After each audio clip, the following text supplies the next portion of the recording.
আমাকে বহুত হুমকি দিতেছে, গ্রেফতার বলে রেডি। আমি বলছি আমার নিয়ে জেলখানাটা বইরা লাভ নেই, বরং আমার নিয়ে যে জেলের মধ্যে রাখবেন ওই জায়গার মধ্যে একটা দুর্নীতিবাজরা রাখলে ভালো হবে, ওই জায়গার মধ্যে একটা নাস্তিকরে রাখলে ভালো হবে, ওই জায়গাতে একটা কাদিয়ানিরে রাখলে ভালো হবে, ওই জায়গাতে একটা লুটতরাজের রাখলে ভালো হবে। বরং আমার একটা কাজ করেন, আমার না জেলো দিয়া বুলেট দুইটা বাড়ায় নিয়ে আসবে, বুকটা ফাইতে তুমি লাভবাইক ইয়া রাসূলুল্লাহ বলে জীবন দিয়ে দিন।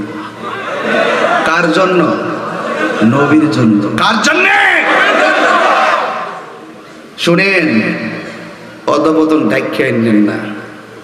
এবার বাংলাদেশে আমার হুজুর আল্লামা কাজী মঈনুদ্দিন আশরাফী হুজুর কেবলা মাদ্দাজিল্লাহ আলাইহি হুজুর বলেছেন যে আমরা আদর্শিক রাজনীতি করি, আমরা ওই আদর্শ বুকে লালন করি যে আদর্শের মাঝে মারামারি নাই, কাটাকাটি নাই, বোমাবাজি নাই, সন্ত্রাসী নাই, বাটফারি নাই, টাউটারি নাই। ওই আদর্শ নিয়ে যদি আমরা এগিয়ে যেতে পারি তাহলে সেখানে গিয়ে আমরা আদর্শের কথাই বলবো, দেশ শান্তি হবে।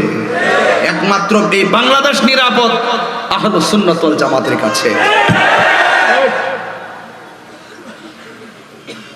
অন্য কারো কাছে নিরাপদ নয়।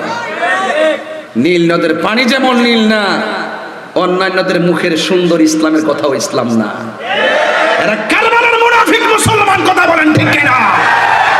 এগুলো আমরা সেখান থেকে শিখে এসেছি, দেখে এসেছি। এই জন্য তাহিরিকে এত সহজে বোঝানো যাবে না। অনেকে কিন্তু ঢোকাইতেছে দেশের যে কি কন্ডিশন নেই। আরে দেশ তুমি ক্ষমতা থাকলেও থাকবে, না থাকলেও থাকবে।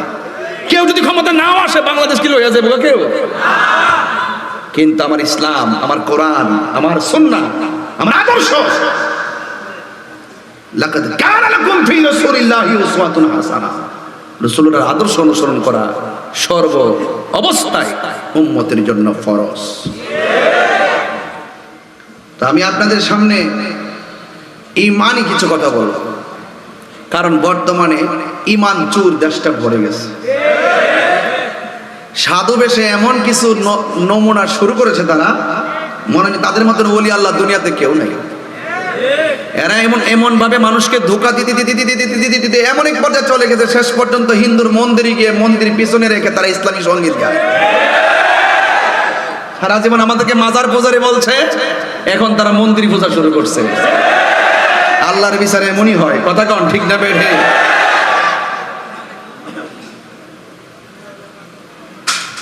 মাজারে যায় না, মন্দিরে যায়, মিলাদ পড়ে না, ওই মাজারে ওই মন্দিরে যাইয়া ইসলামী সঙ্গীত গায়, মিলাদের তাবারুক খায় না, ওই মন্দিরে গিয়ে প্রসাদ খায়। কথা কোন ঠিক কিনা?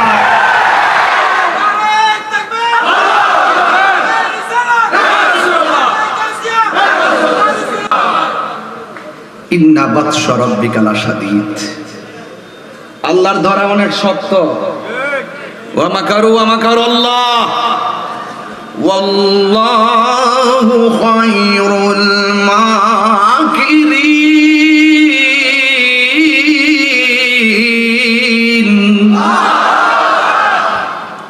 কৌশল তুমি কার সাথে করবা? মানুষকে ধোঁকা দিয়ে বোকা বানাইতে চাও, হয়তো মানুষকে তোমার ফাঁদে পড়ে যাবে। তোমার ভিতরে কি কুমতলব আছে কেউ জানে না, জানে কে? মাজার পূজারি না? আমরা বলতেই পারি তোমরা মন্দির পূজারি।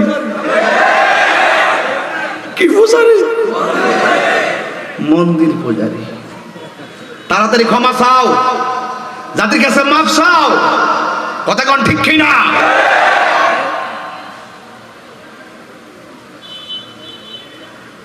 এই মুহূর্তে যদি ওয়াজ মাহফিলে একটা হিন্দু আইসা গীতা পাঠ করে, আমরা ডিস্টার্ব হবে না? তো তারা যে হিন্দুর পূজার ভিতরে যায় ইসলামী সঙ্গীত গাওয়া শুরু করছে, এটা কি আর ডিস্টার্ব হইতাছে না? মুসলমান কি ওখানে যায় এগুলা গাওয়া যায় যাচ্ছে? যাই না, আমাদেরকে ধোঁকা দেয় হিন্দুরা। আমরা ভাই ভাই ভোটটা দরকার, ভোট ভোট ভোট, এটা ভোটের রাজনীতি সব বুঝি। আরে সুন্নিরা ভোটের পাগল না, সুন্নিরা কোনো রাজনৈতিক দলের তোষামোদি করে না। সুন্নিদের একটাই ঠিকানা, এটা সোনার মদিনা। কথা বলেন ঠিক কিনা? দুই হাত তুলে বলো ঠিক কিনা?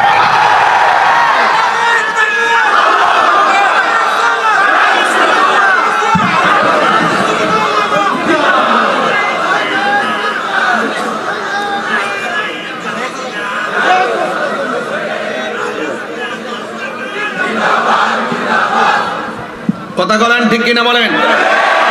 আমার সাথে আপনারা রাগ করবেন না, আমি কিন্তু নরম না। আমাকে বহুত হুমকি দিতেছে, গ্রেফতার বলে রেডি। আমি বলছি আমার নিয়ে জেলখানাটা বইরা লাভ নেই, বরং আমার নিয়ে যে জেলের মধ্যে রাখবেন ওই জায়গার মধ্যে একটা দুর্নীতিবাজরা রাখলে ভালো হবে, ওই জায়গার মধ্যে একটা নাস্তিকরে রাখলে ভালো হবে, ওই জায়গাতে একটা কাদিয়ানিরে রাখলে ভালো হবে, ওই জায়গাতে একটা লুটতরাজের রাখলে ভালো হবে। বরং আমার একটা কাজ করেন, আমার না জেলো দিয়া বুলেট দুইটা বাড়ায় নিয়ে আসবে, বুকটা ফাইতে তোমার লাভবাই কে রাসূলুল্লাহ বলে জীবন দিয়ে দিব। কার জন্য? নবীর জন্য। কার জন্য?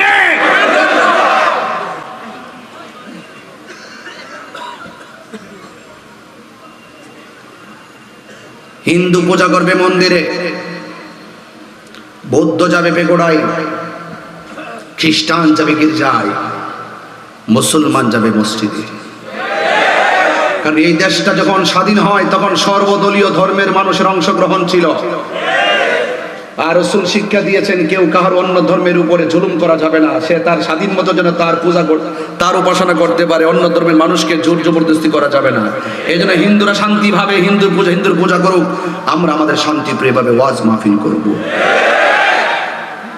ফাহারা দিবার লেগে যা সিনামা শুরুছে, সিনামা কি শুরুছে, মাথার টুপি লাগাইয়া পাহারা দিয়ে আবার কালকা শুনতেছি আল্লাহর কাছে লাখ শুকরিয়া আদায় করতেছি যে আমি যে সহি সালামতে মন্দিরের সামনে হারিতাম পারছি। নাউজুবিল্লাহ, জোরে কইতেন না। এত বড় বাটফারি শুরু হইছে। শুনেন, অদবতন ডাইখ্যা নেন না। এবার বাংলাদেশে আমার হুজুর আল্লামা কাজী মঈনুদ্দিন আশরাফী হুজুর কেবলা মাদ্দাজিল্লাহ আলাইহি হুজুর বলেছেন যে আমরা আদর্শিক রাজনীতি করি, আমরা ওই আদর্শ বুকে লালন করি যে আদর্শের মাঝে মারামারি নাই, কাটাকাটি নাই, বোমাবাজি নাই, সন্ত্রাসী নাই, বাটফারি নাই, টাউটারি নাই। ওই আদর্শ নিয়ে যদি আমরা এগিয়ে যেতে পারি তাহলে সেখানে গিয়ে আমরা আদর্শের কথাই বলবো, দেশ শান্তি হবে। একমাত্র এই বাংলাদেশ নিরাপদ আহলুস সুন্নাত ওয়াল জামাতের কাছে। অন্য কাহারও কাছে নিরাপদ নয়। নীল নদের পানি যেমন নীল না, অন্যান্যদের মুখের সুন্দর ইসলামের কথাও ইসলাম না। এরা কারবালার মুনাফিক মুসলমান, কথা বলেন ঠিক কিনা? এগুলো আমরা সেখান থেকে শিখে এসেছি, দেখে এসেছি। এই জন্য তাহিরিকে এত সহজে বোঝানো যাবে না। আমি জায়গা মতে কথা বলি বলেই কিন্তু শুরু থেকে কথাই বলতেছি। অনেকে কিন্তু ঢোকাইতেছে দেশের যে কি কন্ডিশন রে। আরে দেশ তুমি ক্ষমতা থাকলেও থাকবে, না থাকলেও থাকবে। কেউ যদি ক্ষমতা নাও আসে বাংলাদেশ কি লইয়া যাবে কেউ? কিন্তু আমার ইসলাম, আমার কোরআন, আমার সুন্নাহ, আমার আদর্শ, লাকাদ কানা লাকুম ফি রাসূলিল্লাহি উসওয়াতুন হাসানাহ, রাসূলের আদর্শ অনুসরণ করা সর্ব অবস্থায় উম্মতের জন্য ফরজ।